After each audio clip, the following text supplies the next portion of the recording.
What if I told you that the tomb of France's original king, the man who forged the first foundations of a kingdom that would one day define Europe, has vanished from history? This isn't merely a forgotten cemetery, it is a wound in the national memory, a mystery buried not by time but by indifference. Prepare to descend into a silence older than the cathedrals themselves, to unearth the secrets of his lost burial. France remembers its kings in marble and gold. Their effigies sleep beneath vaulted ceilings at Saint-Denis, their hands folded, their faces serene. But somewhere, beyond those gilded tombs, lies the first of them, the one without a resting place. The chronicles call him the founder, the king who stitched together warring tribes, who drew the line where France began and the wilderness ended.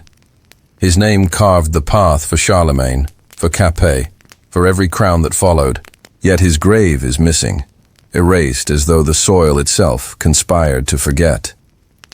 The search began centuries ago. Monks at Saint-Denis claimed they once guarded his relics, bones wrapped in purple cloth, marked with the sign of the fleur-de-lis.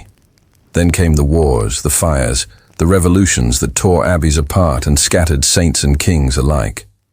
One by one, the coffins were looted, the names melted from plaques, the bones of monarchs tossed into ditches with those of their enemies. When the storm passed, every royal corpse was accounted for, except his.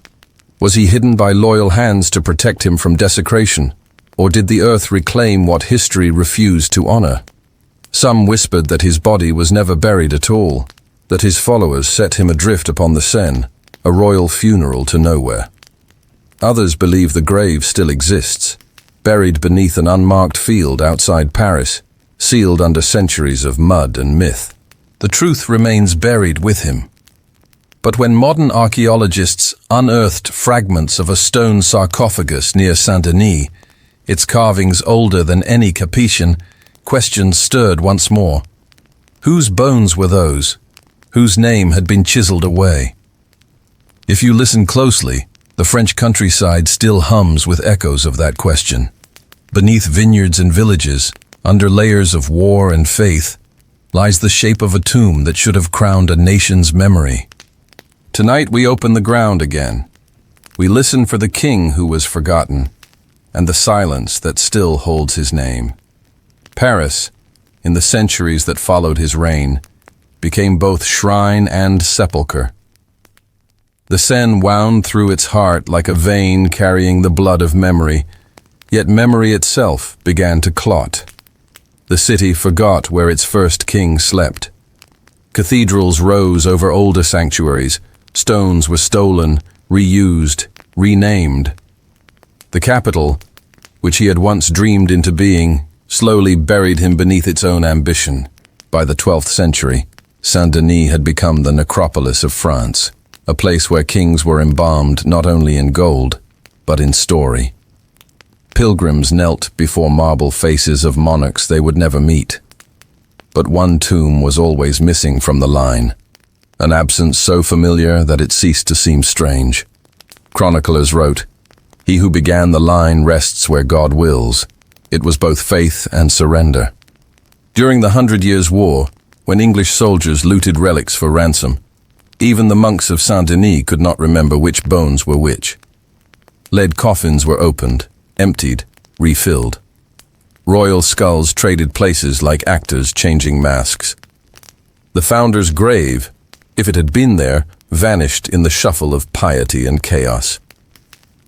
The revolution finished what war began. In 1793, mobs stormed Saint-Denis, prying open tombs and dragging corpses into daylight. Bones of kings were dumped into mass graves, lime poured to erase them. Witnesses said the air smelled of incense and rot, faith and fury blending into one odor that the century would never forget. Afterward, archivists tried to identify each monarch to restore order to desecration. Yet there was one casket no one could name, a coffin with no inscription, its contents scattered before it could be studied. Some believe it was his. Even now, scholars trace parish records, hoping for a single clue. A monk's margin note, a mislabeled relic, an overlooked foundation stone beneath some forgotten chapel. But the paper trail ends in smoke and silence. And so Paris itself became his coffin, a living city layered with unmarked graves, each century adding another lid. Beneath cafes and courtyards, under train tunnels and catacombs, lie the bones of a kingdom that never learned to separate reverence from ruin. The founder's tomb is no longer missing. It has become everywhere. When night falls on the city, the Seine darkens like a polished mirror. If you lean close enough, you might see a crown reflected on its surface. Brief, rippling, then gone again into the black water. Long before Paris became a tapestry of palaces and boulevards, it was a battlefield of bones. The Merovingian lands, the soil from which the first French dynasty grew, were a patchwork of pagan shrines and Christian altars, where every mound might hide a saint or a soldier. To build a kingdom, the founders' masons had to dig through centuries of the dead. They called them champs des morts, fields of death. When new churches rose, old graves were torn open. The bones of forgotten chieftains mingled with the newly blessed. And somewhere in that confusion, amid relics and rubble, the king who had unified them all was lost. Some chroniclers claim that his burial site stood near a Roman road north of Paris, a humble chapel surrounded by orchards. But time, indifferent and industrious, turned orchard to battlefield, battlefield to monastery, monastery to ruin. Every empire plants itself atop another's grave. By the 9th century, monks digging foundations for a new cloister unearthed a sarcophagus of grey limestone. Inside were fragments of cloth embroidered with gold thread and a crown of hammered bronze. They reburied it quickly, fearful of relic thieves. No record names the tomb again. The earth had taken him back, satisfied to keep its secret. Centuries later, when plague and famine swept through the Île-de-France, the same ground was dug again, this time not for kings, but for the countless poor. Mass pits were opened beside old sanctuaries, their quicklime erasing identities as efficiently as time. In those years, the founder's grave became just another cavity beneath the city, one more wound among thousands. The modern archaeologists who sift that soil speak of layers like pages. Each century adds a paragraph, each discovery erases a word. They find shards of bone so delicate that they dissolve on contact with air, as if refusing resurrection. Occasionally a trace of purple dye appears, or a rusted clasp shaped like a fleur-de-lis, small, stubborn hints that royalty once rested here. One researcher described uncovering an ancient pit near Saint-Denis, whose stones bore tool marks unlike medieval work, too early, too deliberate. Beneath them lay a void sealed by centuries of sediment.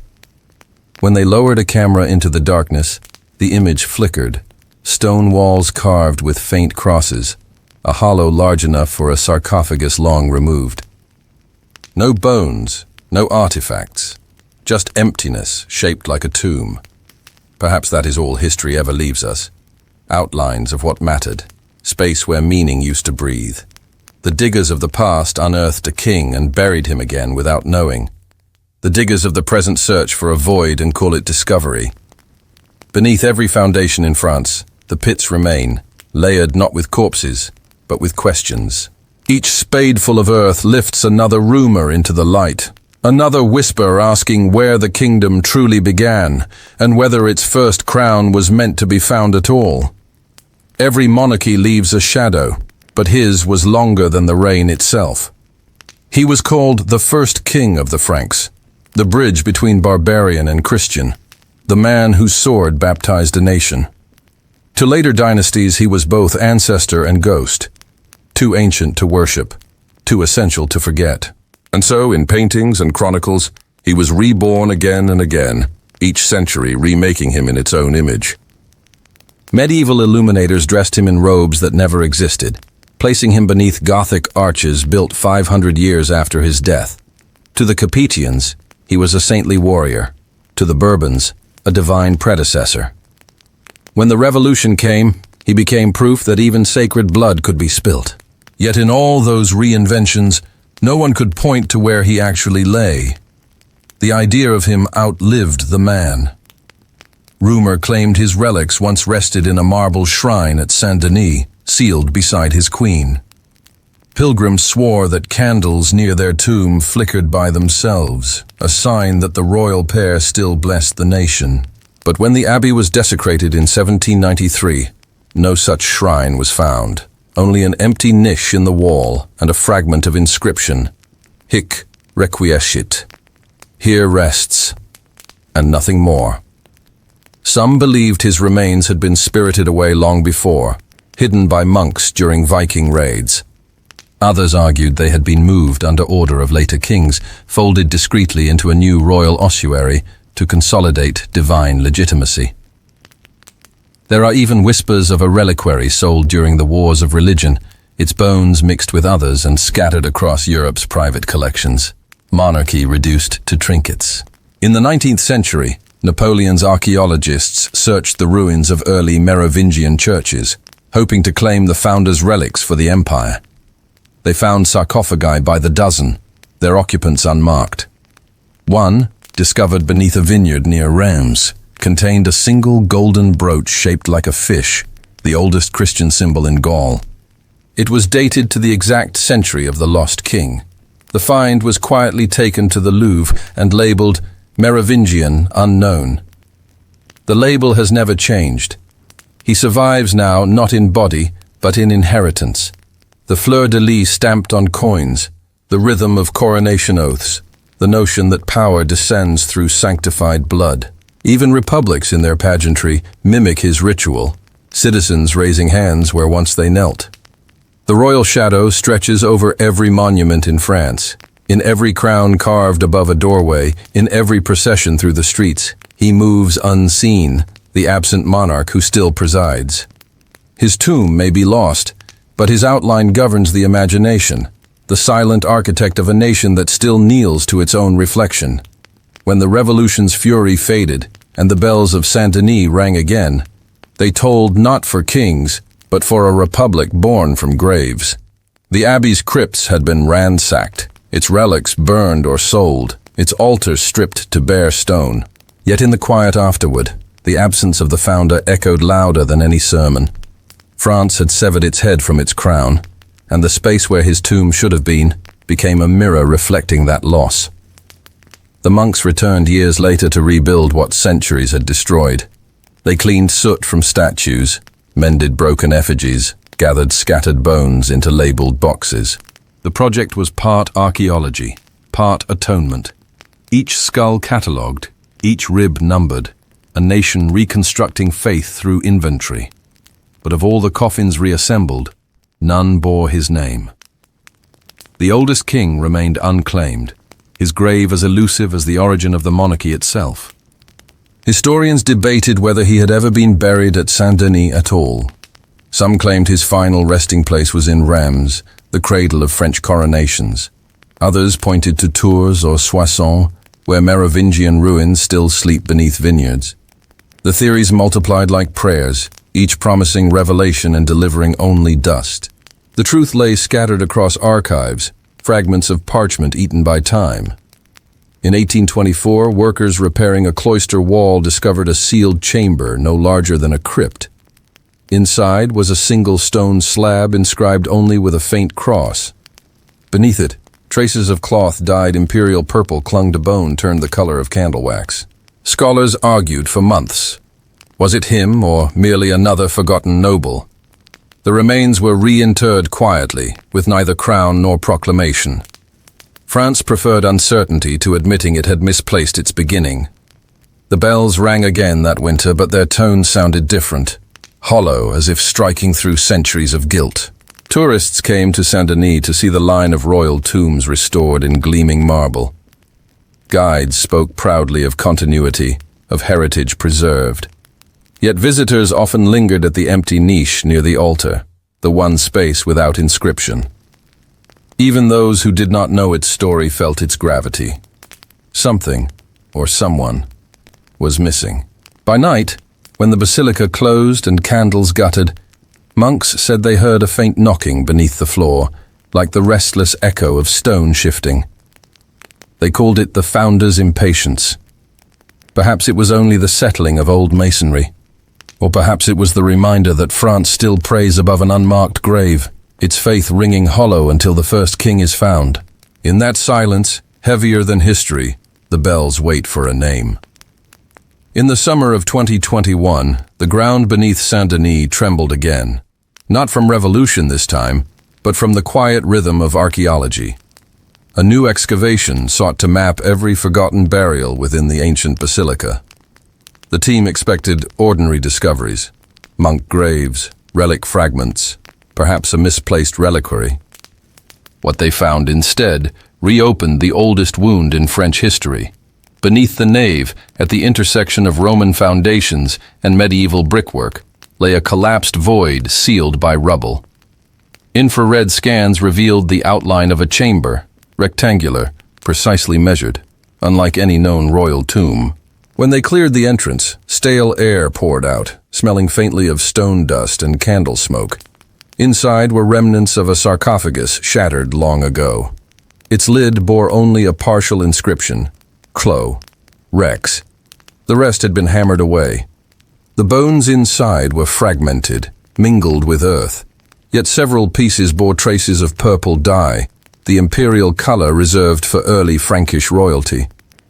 Alongside them lay a rusted clasp shaped like a fish, an ancient Christian emblem used before the cross became standard. Carbon dating placed it at the turn of the 6th century, the very era of the kingdom's birth. The discovery electrified historians. Was this the founder himself, the first Christian king of the Franks, the man who turned baptism into nationhood? Or was it another noble of his court, buried in imitation? The debate raged for months in academic journals and nightly television panels.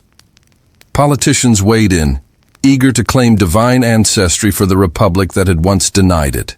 Even the church tread carefully, torn between reverence and restraint. DNA analysis proved inconclusive. The remains were too damaged, the centuries too thick. What survived was ambiguity, the kind of mystery that resists both science and belief. Yet standing before that cracked slab, archaeologists described an uncanny sensation, a hush that fell over the site, as if the air itself demanded silence. When they finally resealed the chamber, they left a small brass plaque at its threshold. It reads simply, "To the first of them, whoever he was." It is both confession and benediction. Since then, pilgrims and skeptics alike visit the spot. Some bring flowers, others, questions.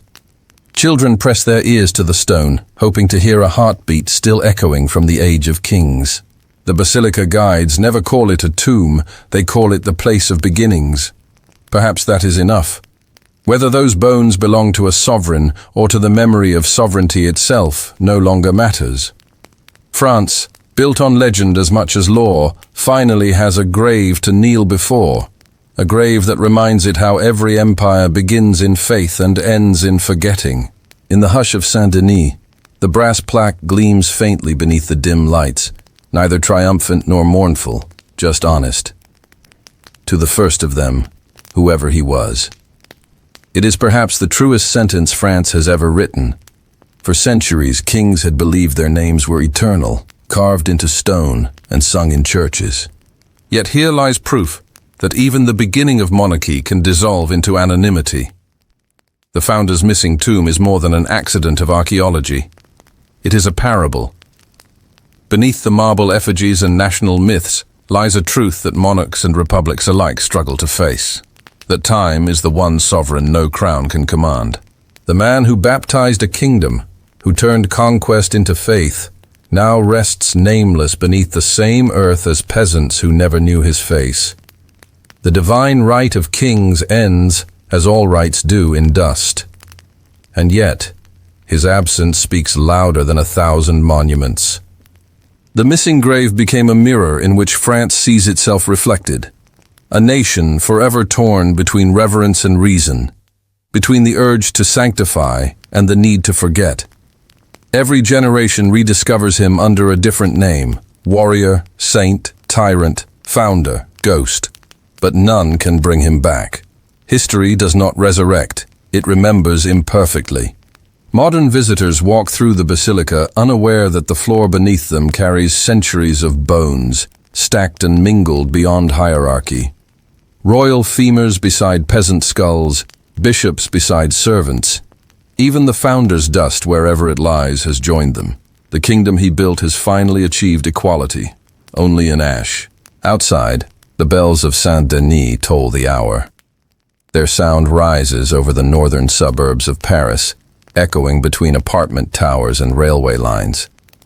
Few who hear them know that the same chime once marked royal burials, that the vibrations shaking modern glass are the same that once trembled through medieval vaults. The city, like its first king, continues to exist in layers, present over past, faith over forgetting. When night descends and the basilica closes, the moonlight catches on the brass plaque. Tourists have gone, the candles are out, and the silence feels almost alive.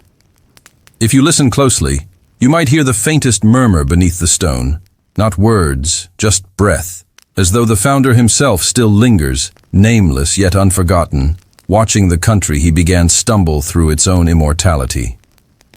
Perhaps this is the justice history offers. Not remembrance, but release. His grave is lost so that France may keep searching, forever humbled by the absence of its first crown. And if this story followed you into the dark tonight, let it stay. Because some truths deserve to be remembered, no matter how much they hurt.